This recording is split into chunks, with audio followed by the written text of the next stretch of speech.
Kathy Vick, deeply awake, and do I have a blockbuster for you? My God. I want to start out by telling you that my dad called I was going to watch an old video. I was really having, this is my patch, see? So I don't smoke so much. My dad called. I was going to review an old tape because I watched my videos last night and today, really accepting myself and loving myself in a new way. It was just freaky deaky. And this comes after a couple of days of what I wouldn't call it work. I wouldn't call it a light show. But I would call it life-altering. So I think I should explain. He called me, and the last thing that we talked about were the quotes that he has picked up and finds inspirational. And he read them, and the middle one I didn't like, but the other two I liked. And I liked the third one so much that I asked him to please repeat it so I could write it down. It spoke to me. And I'll explain, as I explained to him, just why it spoke to me. But it goes like this. How many times have you known what you needed to do, but refused to trust your instinct? That was your common sense talking. Listen to it. All right, so the other day somebody asked on Facebook what would be your best advice, and I got all quiet. And really, I would just give the advice that I have had to live by. There was no other choice for me. That is to do the things that I know I have to do. That are right, that feel right, and be prepared because it's a hard road. But be prepared because it's a hard path. But it's the only path. Know thyself, and to thine own self be true. I live that, and I have. That's how I live my life. And so this is a very nice bookend, because for me, how many times have you known what you needed to do, but refused to trust your instinct? That was your common sense talking. Listen to it. For me, when I've known what I needed to do, I've done it. And it's been usually wildly unpopular. And there were patterns because I couldn't say no to certain people because I had certain afflictions. And so I had a lot of, I don't know, weirdness and conflict and just weirdness. I mean, I was a psych nurse and a serial monogamist and bisexual and huge, and a drinker and a drugger, all kinds of shit. Whatever. And a mad genius. And sexy and innocent. It was just a lot to handle. And part of it was I refused to do anything that didn't feel right. And if I had to, if somebody made me submit, things went to shit. They always did. And I always was protected in those situations, and I knew it. So for me, it hasn't been about sitting on my ass, embroiled in anxiety because I refuse to do what I know I have to do, which is all right. Sometimes I do that. But I didn't, That is not how I lived. No fucking way. When something in my soul said move, I moved.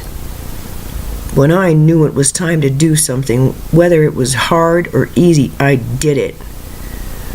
I left an abusive, homicidal man who had put a ring on me.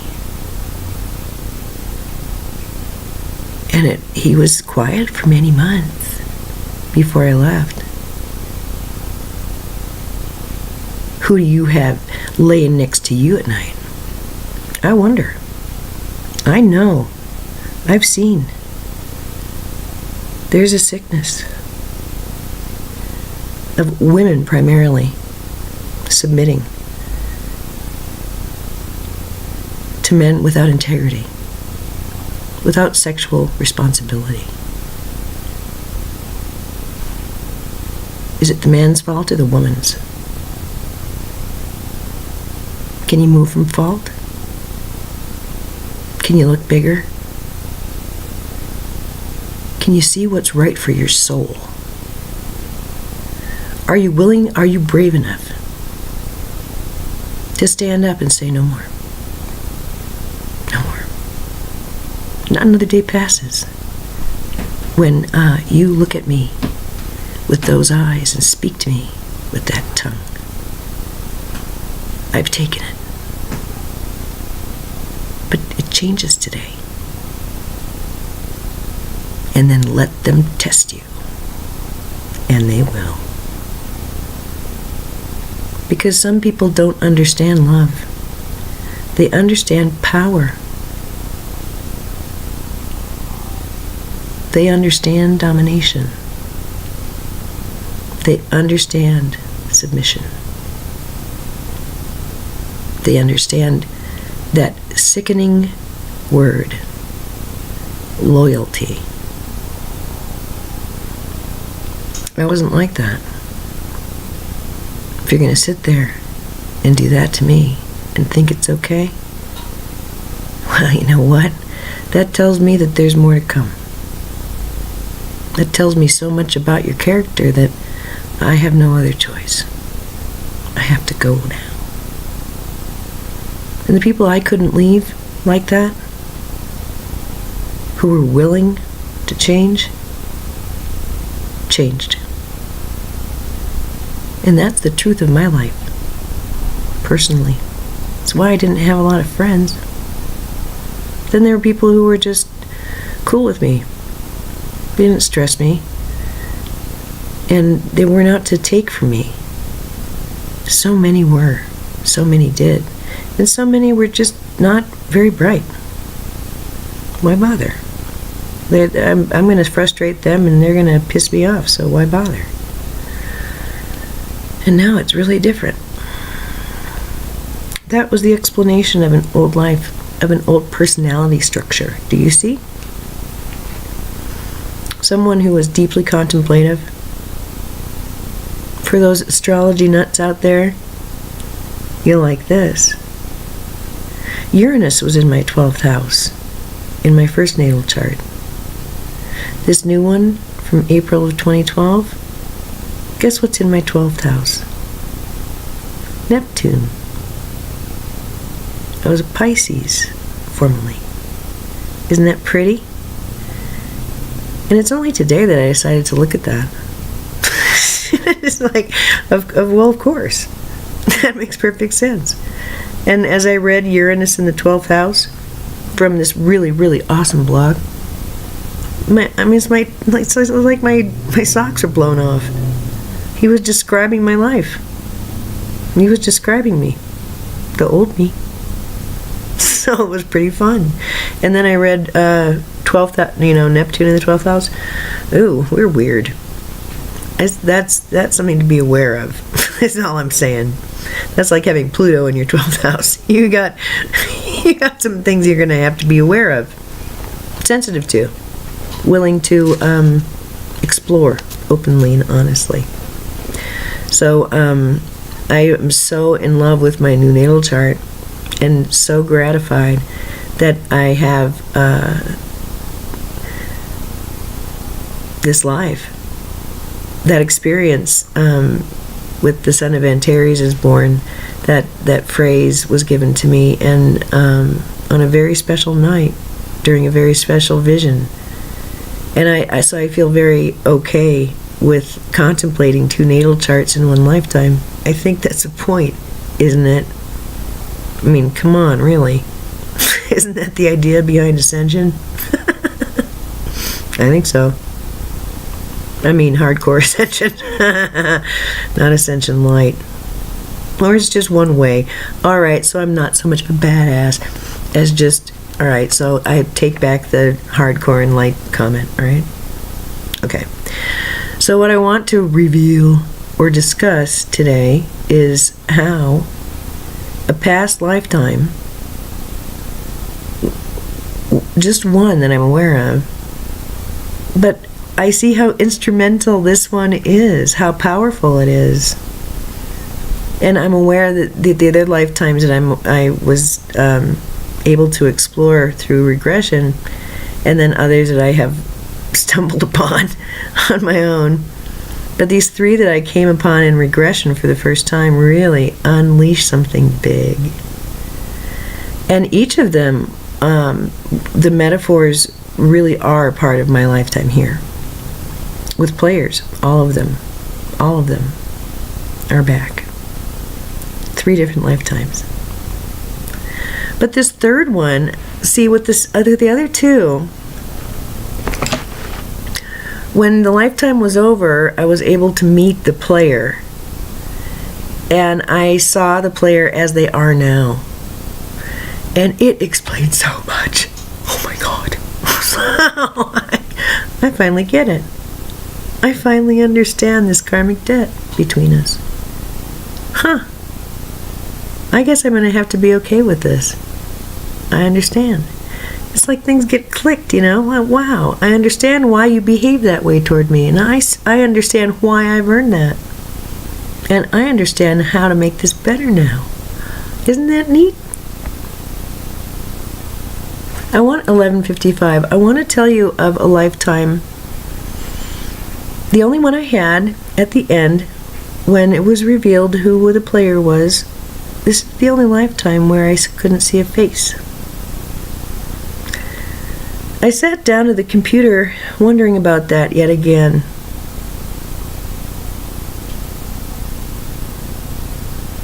But as I sink into it, I realize it's because this is a theme that's played throughout my life.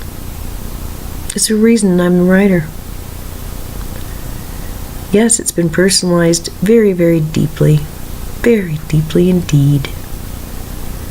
But it's also universal, and that's why I feel comfortable sharing it.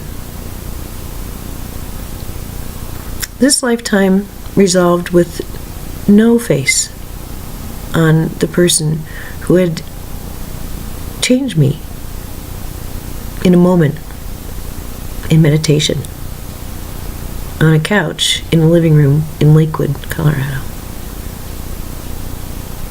Because of its beauty and sweetness, I want to share it. The other reason is that it's salient to what I just shared.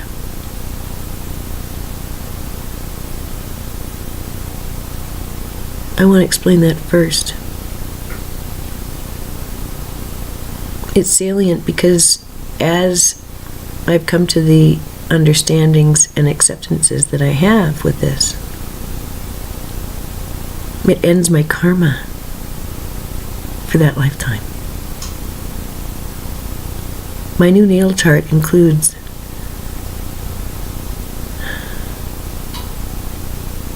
it carries the signature of a very powerful and beautiful and balanced artist, creator, benefactor, philanthropist. It does not negate my abilities or my interests, but rather builds upon them. That's how reincarnation works. It's not about punishment. It's about just becoming grander in your experience and your expression, your abilities to love and to share peace. Seems like a good plan, don't you think? It's not about punishment. think bigger, please. Because this face is unknown, I give this to you today. It starts in a very stinky place. It's very smelly. It smells like pig poop.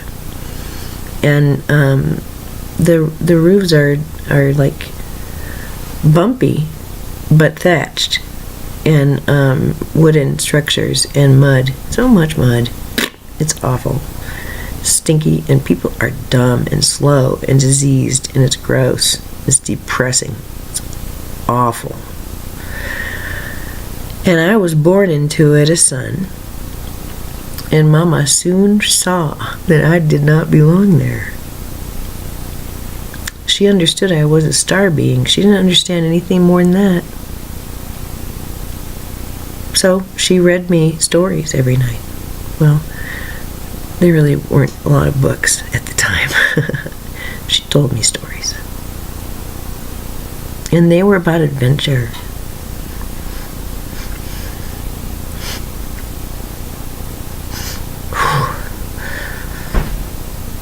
And they were about traveling.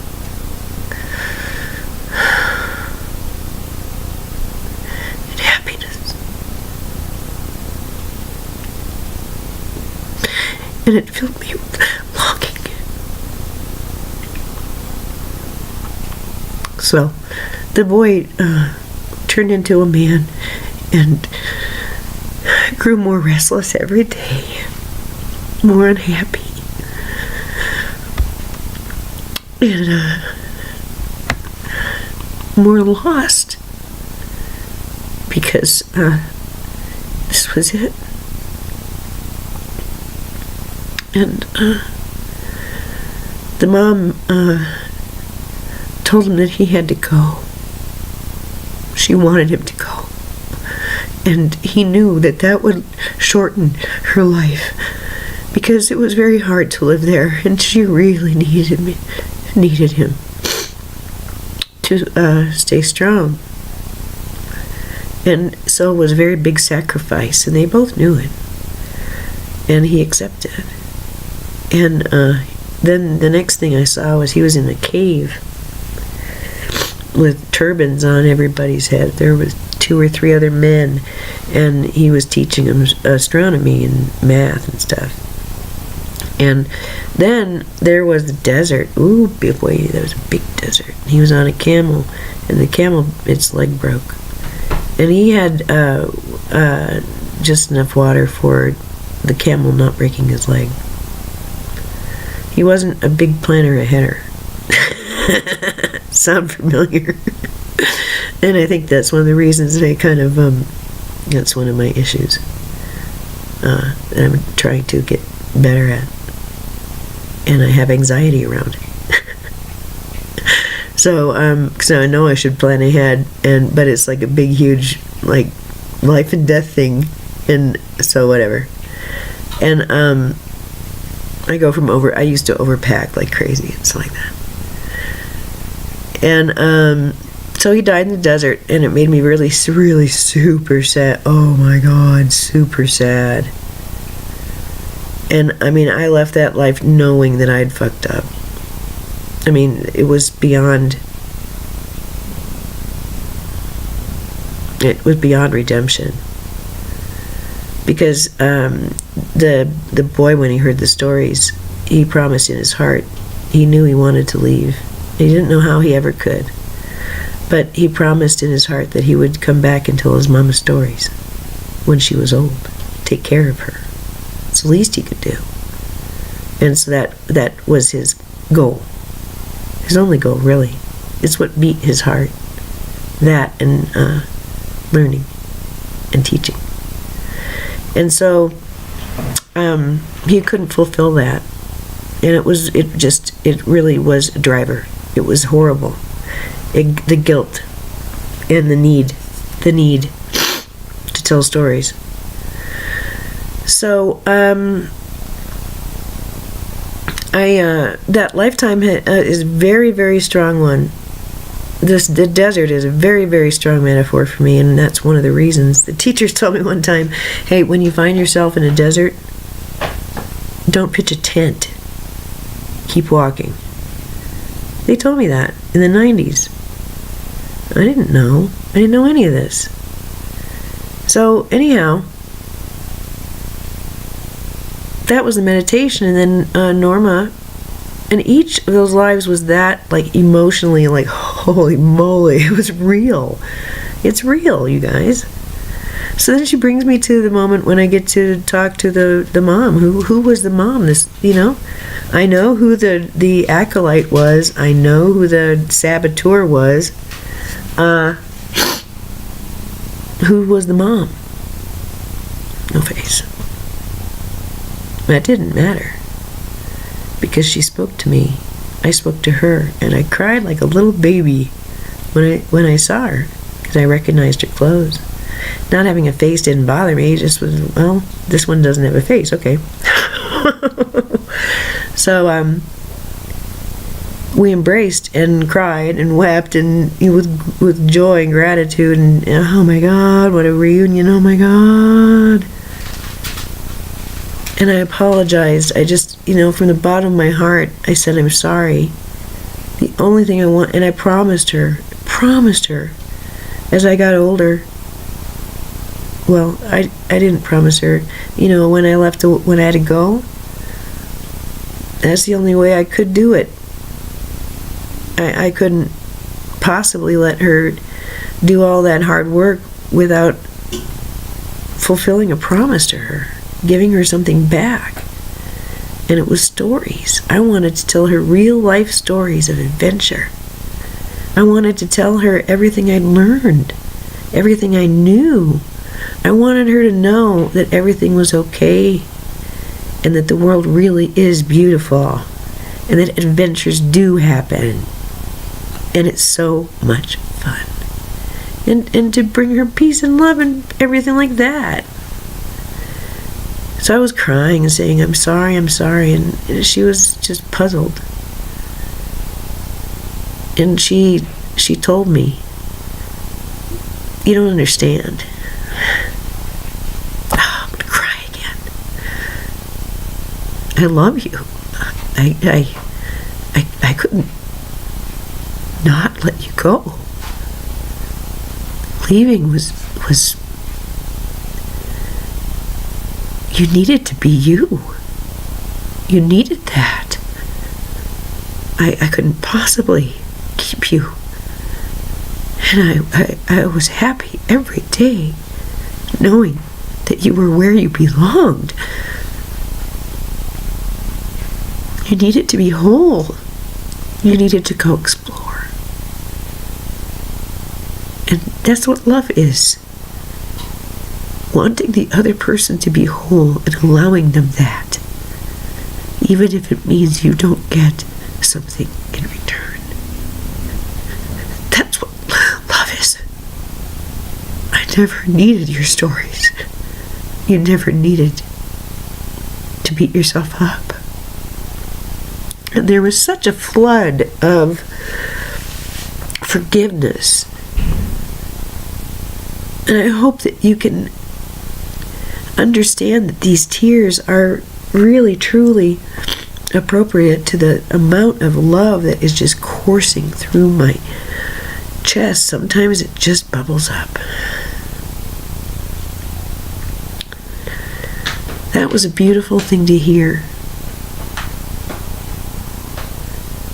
And driving on the highway yesterday, I realized, I've had to do that. And I felt so many mixed emotions about it. It's not really white fanging somebody. It's letting people be who they are and not fussing with them. It's allowing them to be who they are fully. And I think that's a beautiful thing.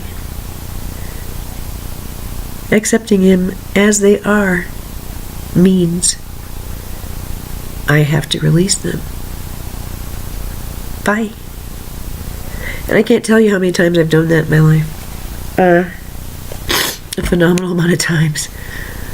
There was only really one person who fits this description in my life.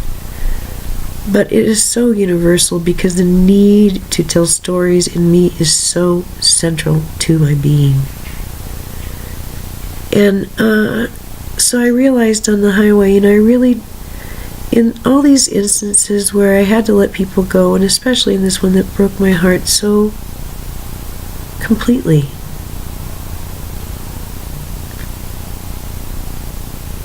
I was accepting them as they were, allowing them to leave. I was accepting them as they were. I wasn't rejecting them per se. I was accepting that they weren't to be very close to me anymore. It just felt so good to realize that.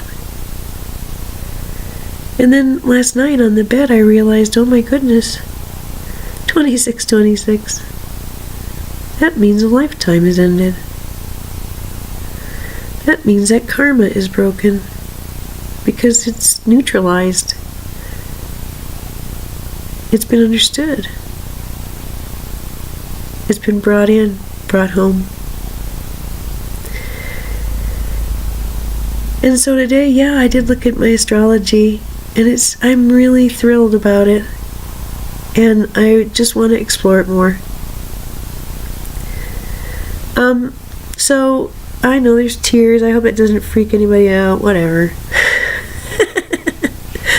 There's also little sneaky giggles. So what do you think of that? At least there's not any more smoking. So, pardon me. I think that for me, the solar storm that we had, the 6 days, like complete solar storms, scrambled me. And I've been kind of, I don't know, I feel so different. I'm behaving differently. My expectations are different. And I really thought, okay, well, I figured if there was going to be a major shift that I'd have a light show. Not really. In fact, physically, I haven't been feeling that great. I mean, the pain is past exquisite. And it's on painkillers. What do you do? It just is like it's just the shits. I don't know. I mean, I pray about it and I ask for help, and I mean, it's just like whatever. This is it, I guess. Whatever. So I love my pain and I love my body, and it's past. I'm a failure because I don't understand it. If I understood it, if I could grok this, I could heal my pain, my hip pain. Bing, just like that. If I was a complete person spiritually, I wouldn't have this hip problem. All that BS. That's been trippy to sort of, it has really required me to be okay with being sedentary and taking care of myself. What's so wrong with that? And I didn't need this level of pain or disability, but maybe I did. Maybe I'm that obstinate. Maybe so. I don't know. It would fit. But anyway, to see this karma broken, and what does that mean? It means I stop dancing energetically with a lot. I release and absolve everything. And in the words of an Italian proverb, after the game, the king and the pawn go back in the same box. And that's indeed what's happened. I mean, my life. It's not like there's a desert. This is like I'm living in a jungle. It's so awesome. I'm happy. I go from happy pursuit to happy pursuit. And I'm supported really, really well. And I'm loved. And I can accept it now. I can feel it now. I don't doubt it now. And I realize who and what I'm attracted to. And I'm so okay with polite no thank yous. It's fantastic. Fantastique, as I like to say. Actually, I really love to say fantastiche. I don't know why. And then the other thing, here's another fun thing. I was driving down the highway, just minding my own business, and I hear really loud Clotilde, really super loud. Clotilde. Not A. E. Alright, and I go, and it's like all about France and Rouen and Tours, and those are places that I visited, and just kind of think, no, oh my god, that was like that whole we visited Paris and in northern France. It was like, geez Louise, my bones were rattling. I was remembering secret passages before the tourist guides were saying, and here's the secret passage. And we walk into one of these palace ballrooms, and oh frick, it was full of people, and I could hear the music. It's like, oh Jesus Christ, I've been here so many times. Mont Saint Michel, I found this little tiny, it was a reflection place where I used to go. I lived there. Oh my god. My friend Diane and I, we were nuns in France many, many, many times together. So, yeah, this is like a past life montage. But I think it's really fun to watch it because, okay, yeah, it means that when you go to like a hypnosis, which I really want to learn to do, I want to be a hypnosis therapist, QHHT. Oh, it would be so phenomenal. Oh, that'd be so much fun. I cannot hardly wait. Anyhow. Oh, I forgot what I was going to say. That happens. Train off track. That's the ASL. It looks like a train that falls off its track. It doesn't matter. It was just one more story. So I am totally at peace now. There's a different kind of peace that I have, and this hair just is making me crazy. After I had these realizations, not only that, I mean, for me, it's not like, oh, this one relationship is finally complete. When I'm in a place where I'm realizing these things, no, I feel like I'm complete. And I can see the value and the beauty and the depth and the profundity of a relationship or experience in a brand new way that's totally loving and accepting. But I got to accept myself yesterday, that my actions weren't wrong. That is what has dogged me a lifetime. And that is my old natal chart. Self-doubt all around. It is just freaky deaky. It's made to, it's like a slam dunk for anxiety and self-doubt and deep reflection and turning into this. So let's review that quote, shall we, to close? How many times have you known what you needed to do, but refused to trust your instinct?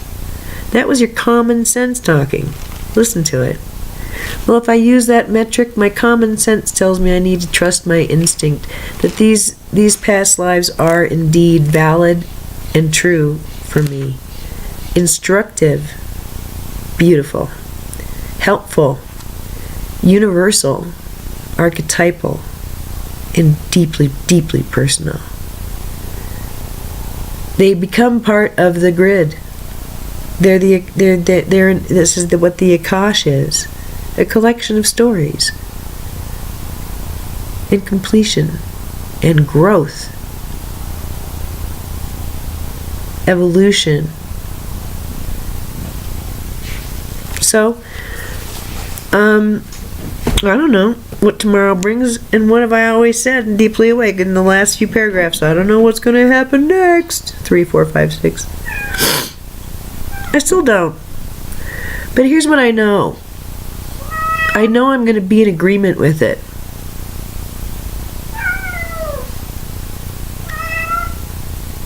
I know I'm going to take it in fully.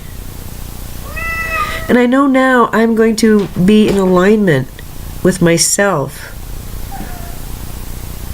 in more and more self-awareness, no matter what comes to pass. I'm going to do a second video, and it's going to be about current events. I hold my tongue because it's a very, it's not a good time to be very, very open, and anyone who does is actually at risk. But I'm going to do it because I think it needs to be done. And anyway, it's not all that, I mean, it's not all that explosive, but it's a brand new take on current events. There you go.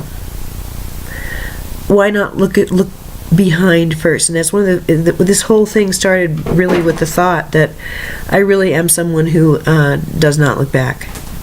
I mean, yes, I'm very, very, very aware of past events and their impact on me. They're my choice in remembering and keeping some things alive that are perhaps not even relevant, but have become part of my pattern jive. And so it's been, I thought, incumbent upon me to remove the coping mechanisms and the flavor that I had accumulated over the years as a nurse, as a trusted friend, and walking around feeling betrayed a lot, misunderstood a lot, lonely, sad, missing people, longing for people. I wasn't really longing for people, I was longing for really powerful connection. And I would find it, and it would falter, and I felt like I was dying all over again. And it is a death for me.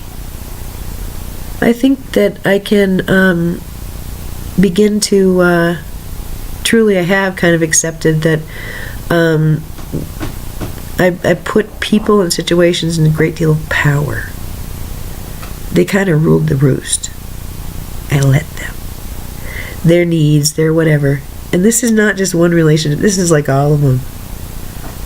And I do, but I think that really that has turned into understanding that when I meet another person, they're going to talk about certain things with me, and I'm going to talk to them about certain things.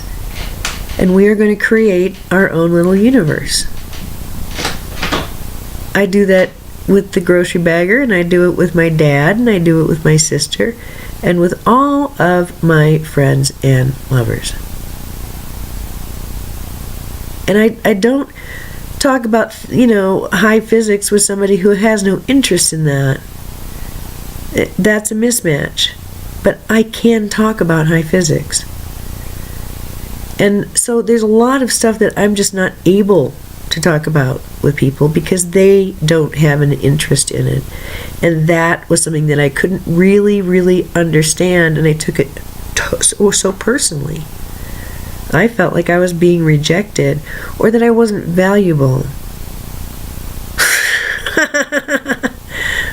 Opposite.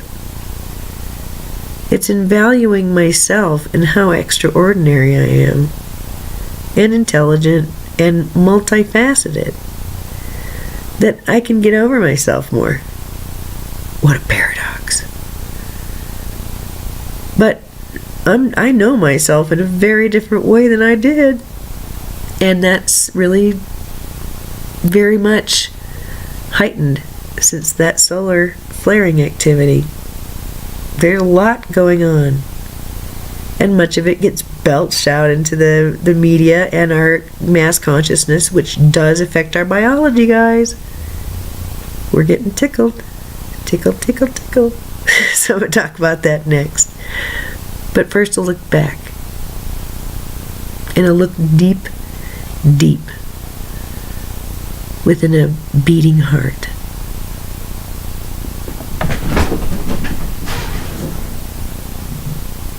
And it's love that beats it.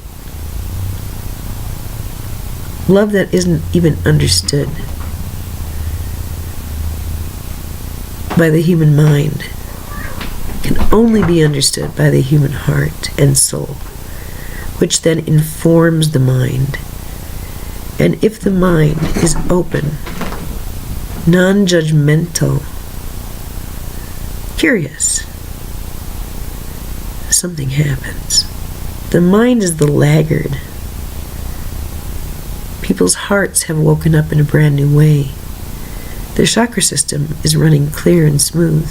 That was taken care of by us. And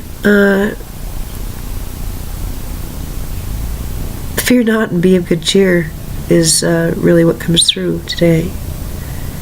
My face morphing now. Because the solstice is a new time. And it's nothing to worry about. This is all illusion right now. Let it affect you. But be clear about it. Why? Why are you focusing on what you're focusing on?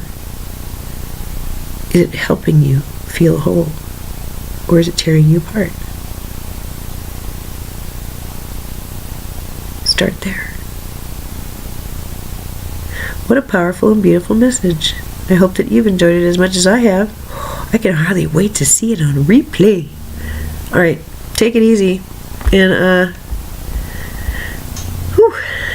c'est là.